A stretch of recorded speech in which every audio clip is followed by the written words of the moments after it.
Le Népal entre la vie et la mort, du chaos à l'espoir. Pemba Lema, un adolescent de 15 ans, est devenu l'un des symboles de la catastrophe qui a frappé le pays de plein fouet. Après avoir été retiré des décombres par une des nombreuses équipes de secours venues des 4 coins du monde, il a été emmené à l'hôpital de campagne mis en place par Israël dans la périphérie de la capitale, Katmandou.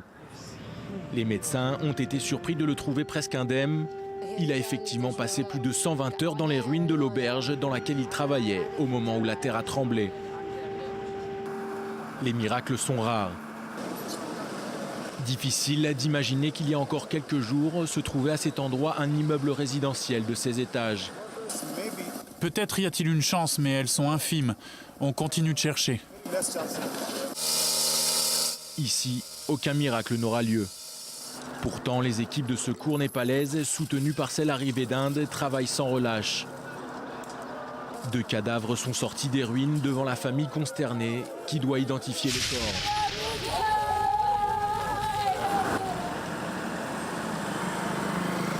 De retour à l'hôpital de campagne de Tsahal, la scène est tout autre. Un bébé en parfaite santé vient de voir le jour.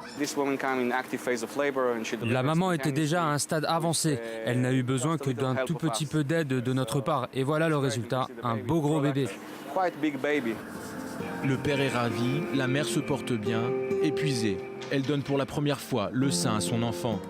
Une touche d'espoir au milieu du chaos. À Katmandou, les scènes de destruction sont omniprésentes dans toute la ville. Mais la vie, après quelques jours, revient doucement à la normale. Ce qui est loin d'être le cas des villages éloignés de la capitale. Dans ces régions montagneuses, beaucoup de ces localités ont été anéanties. Là-bas, des milliers de personnes sont encore portées disparues. Les blessés, eux, sont livrés à eux-mêmes. Seul le temps pourra révéler l'étendue réelle des dégâts. Ces médecins, des bénévoles français et israéliens de l'association Sauveteurs sans frontières, ont réussi à se rendre dans ces endroits laissés pour compte. Pour y parvenir, plus de 10 heures de route, en jeep et en hélicoptère. Grâce à eux, plus de 400 blessés ont pu être pris en charge. Pendant ce temps-là, à Katmandou, certains habitants ont déjà commencé à quitter les parcs publics pris d'assaut après le séisme. La vie doit reprendre son cours. Par peur de possibles répliques, beaucoup ont préféré se réfugier ici, accompagnés par ceux dont les maisons ont été détruites. Ma maison est détruite. Je partirai d'ici quand j'aurai une nouvelle maison. On va vous donner une nouvelle maison ? Non, monsieur. Ces derniers se voient d'ailleurs dans l'obligation de rester ici, dans des tentes de fortune. À quelques pas de là, dans le quartier de Durbar, les temples hindous n'auront pas résisté au plus grand séisme que le Népal ait connu ces 80 dernières années.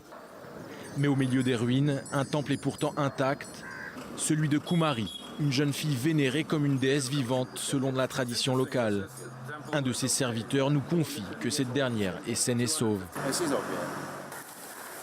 Une semaine jour pour jour après la catastrophe, les équipes de secours ainsi que les bénévoles étrangers comme les journalistes commencent à quitter le pays. C'est à l'aéroport de Tribhuvan que nous retrouvons l'équipe de Sauveteurs sans frontières. De notre point de vue, notre mission est accomplie. On peut dire que c'est un succès, mais elle n'est pas terminée. Il reste beaucoup de travail ici, reconstruire et venir en aide aux gens. Des années seront probablement nécessaires à ce pays, l'un des plus pauvres d'Asie, pour se relever d'une telle catastrophe. Mais le chaos engendré est pourtant rempli d'espoir, car annonciateur d'une renaissance.